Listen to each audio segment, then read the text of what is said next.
Hey everyone, thanks so much for joining me today. My name is Marcy and I'm a registered dietitian in Cambridge, Massachusetts. And today I'm going to be talking about the brain and exercise.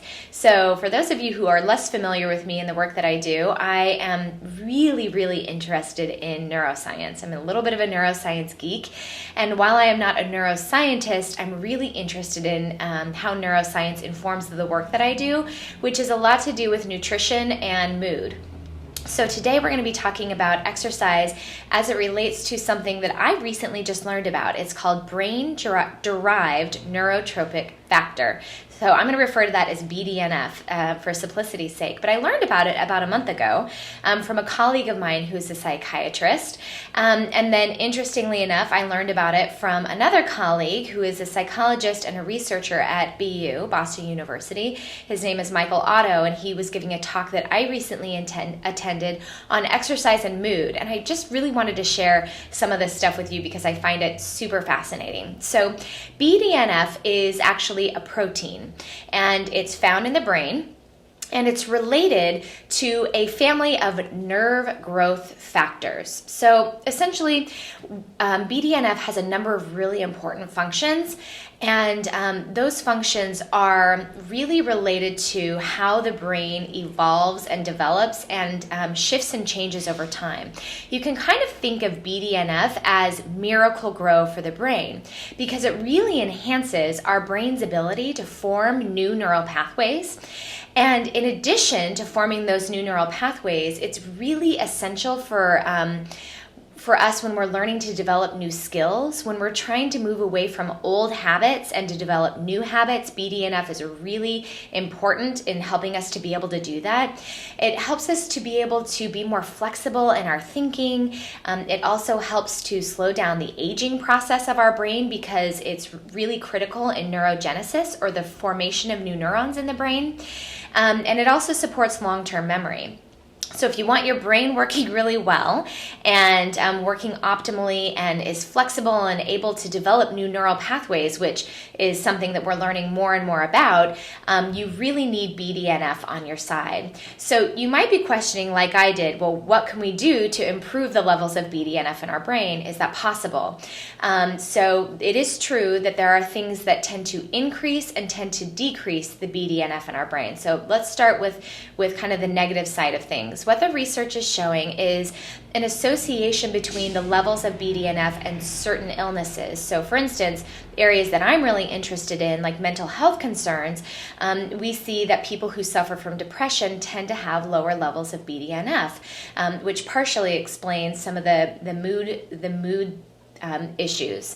So when I dug into this a little bit deeper, I learned that the kind of connection between depression and BDNF has a lot to do with cortisol.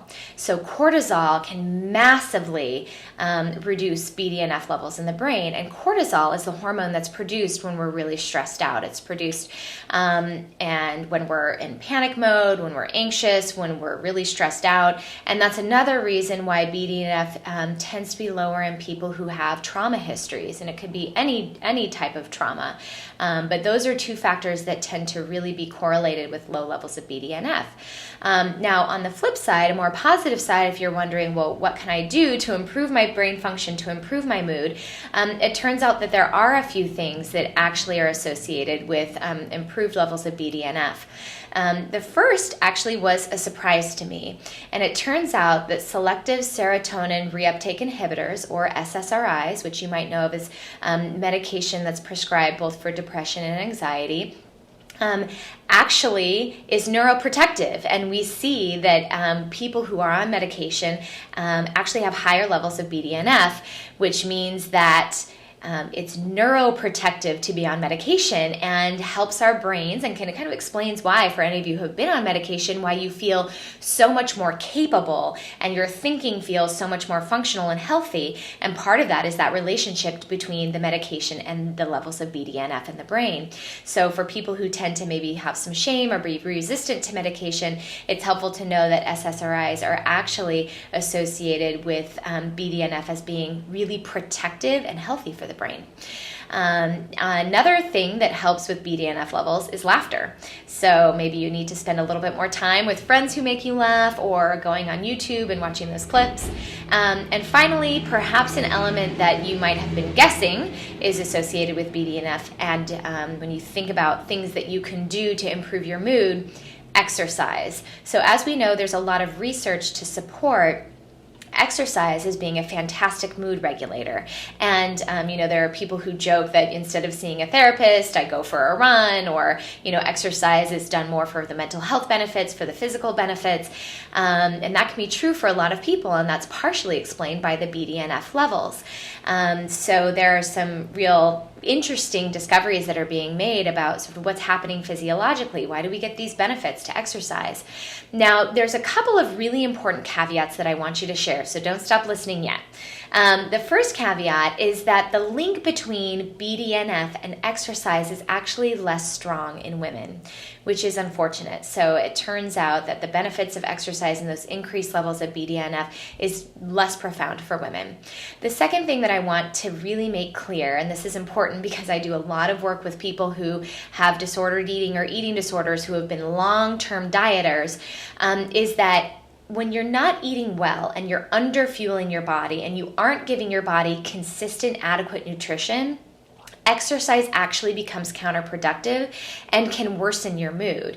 You can actually get higher levels of anxiety associated with depression. So really the key between the mental health benefits and using exercise moderately, in fact, a lot of the research that's been done on BDNF and exercise has been on moderate exercise, has been shown that it has to be supported by adequate nutrition. So I hope that you will keep that in mind as you're looking to think about how do you incorporate exercise as a way to improve your mental health, that you also have to be supporting your nutrition along the way, that if you've ever had the experience of exercising while simultaneously dieting and not been able to stay with it very long and have also felt kind of miserable, and it also kind of creates this really horrible relationship to exercise because you're doing it while you're starving. There are some true physiological reasons for that. So I hope you have found this educational, and look forward to spending a little bit more time with you in the future. Thanks for staying tuned, and take care.